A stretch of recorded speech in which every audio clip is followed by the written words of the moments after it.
All right, I've got a 91 Ranger here, 2.3 liter fuel injected engine, rear wheel drive. Going to try and walk you through what it takes to take these engine mounts loose and remove the oil pan and oil pump and pickup screen. Ford tells you need to remove the engine. If you come and look at a Chilton manual, here's what they tell you. You can pause that and take a screenshot.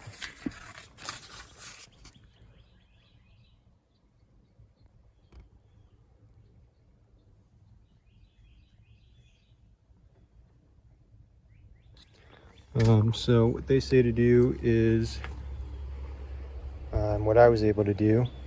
Remove this fan clutch and fan shroud, 4 bolts, 10 mil for the fan clutch, 8 mil for the fan shroud.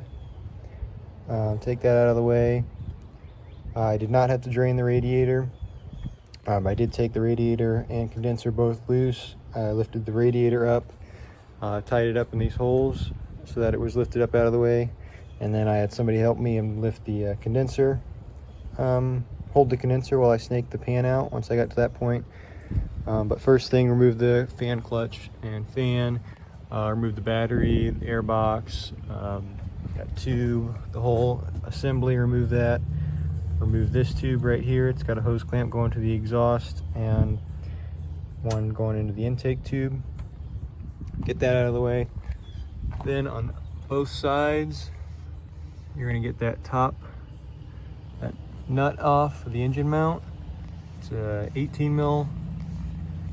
On the driver's side, I was able to remove this wheel and get a breaker bar in right here and get it out that way. On the passenger side, with the airbox and everything removed, I just was able to get down in there with a wrench and work it back and forth. I recommend soaking those in some penetrating oil for a couple days or weeks beforehand.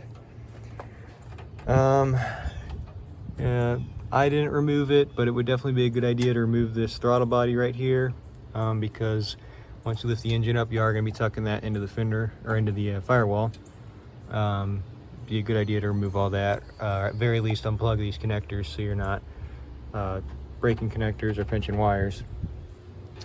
On the underside right here, there's going to be a skid plate. It's held on by 4 15 millimeters bolts. Some of these are standard bolts, some metric fit better, but transmission mount has 2 18 millimeter nuts. I was just able to loosen those all the way. I didn't have to remove them completely. I just loosened them to loosen up the transmission. Chilton manual does say to remove the cat, or disconnect it at least, where it meets the exhaust manifold. I didn't have to do that either. I left the exhaust and the coolant completely hooked up. So then you can lift up from the oil pan and get the engine up and put blocks. I'll try and insert a picture if I've got it, or it says to put a block right there, and it's pretty hard to find where that spot is just looking at that picture. I think where I ended up putting the block was let's see here, right about in that area, up against, there's a little spot of the engine block past the oil pump or oil pan mating surface that sticks out, and you're able to put a block there. But really what I did was put a 2x4 up to the bell housing and lift it up that way. That's not how they say to do it. Kind of worried it might break the bell housing, but I was able to get away with it. Just, be careful and think about what you're doing. And then of course, if you're doing that, you do have a jack in your way while you're trying to fish the oil pan out. But it is doable. It's been about 2 or 3 weeks since I finished up the job now. Took me maybe 4 or 5 days, working a couple hours each day. You've forgot to, another thing for the radiator, I did remove the transmission cooler lines. There's two. You'll need a, I think it was a 17 or 8 millimeter wrench for that. Let's see. For the oil pan, you do have to remove the oil pump and pickup before you can take the pan out.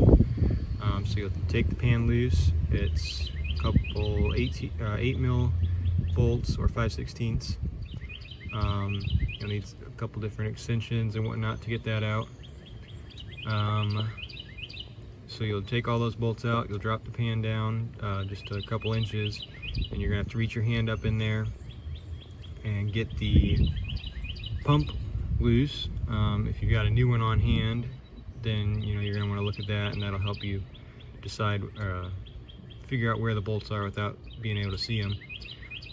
For those, it is on this one. This one's got, like I said, it's a 91 2.3 liter engine, 47,000 miles on it. So it, it hasn't been touched before. It was a 5/16 12-point bolt.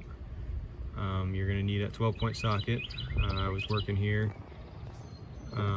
Majority of my tools being 2 hours away, I had to go run around to different stores and find that 12-point socket. So you're going to need that. Ideally a deep and a shallow you should have on hand. I was able to do it with just the deep. You could probably get a wrench onto one of them, a 12-point end wrench. For the pickup screen, I want to say that was two 10 mils, maybe two 8 mil. I think it was two 10 mils going into the pump, and then I think it's a 16 or a 17 millimeter nut that holds it on to one of the main bearing cap studs. So you'll need to feel around to get that off as well, and then you'll take that out as one piece, the pump and the pickup, snake that out. Then you can move on to fishing that oil pan out. Again, I did have to have somebody hold, I had the radiator tied up, and then I had somebody hold the condenser up. For that condenser, there's two bolts on top, and then come in through here, there's a nut and a nut, two 10 mil nuts.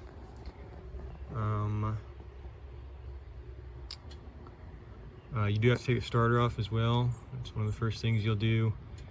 Remove the starter, and then just lift the engine up with the, I went from the bell housing with a long 2x4 and on the jack. If you do remove this, I didn't think about it, but if you had removed this stuff, that'll give you a little bit more room to go up. But then the transmission will probably start hitting.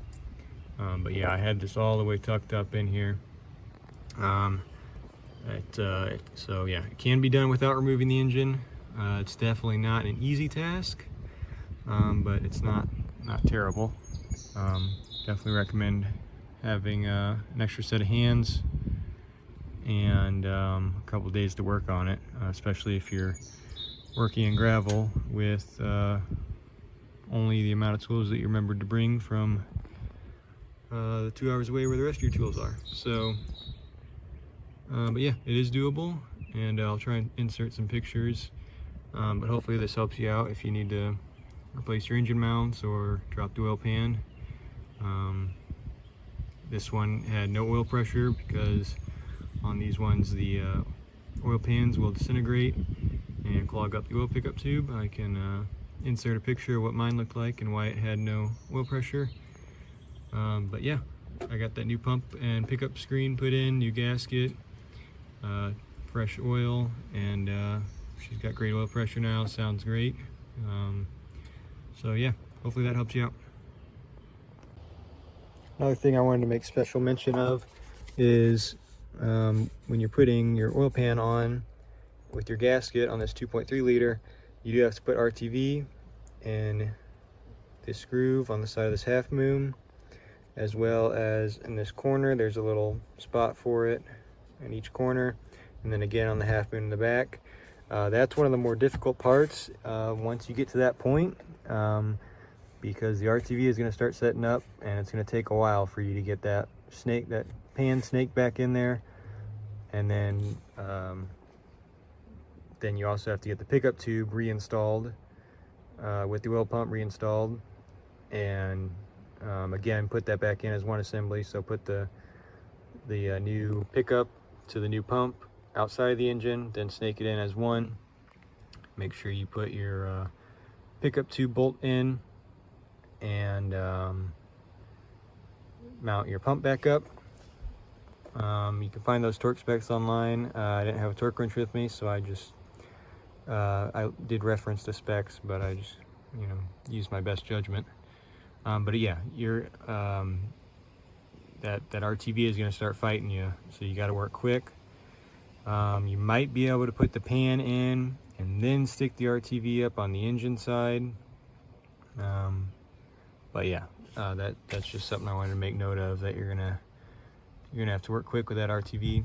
Obviously, if you're working in a shop with a lift and stuff, this will go a lot easier for you than me working on my back in gravel. But yeah,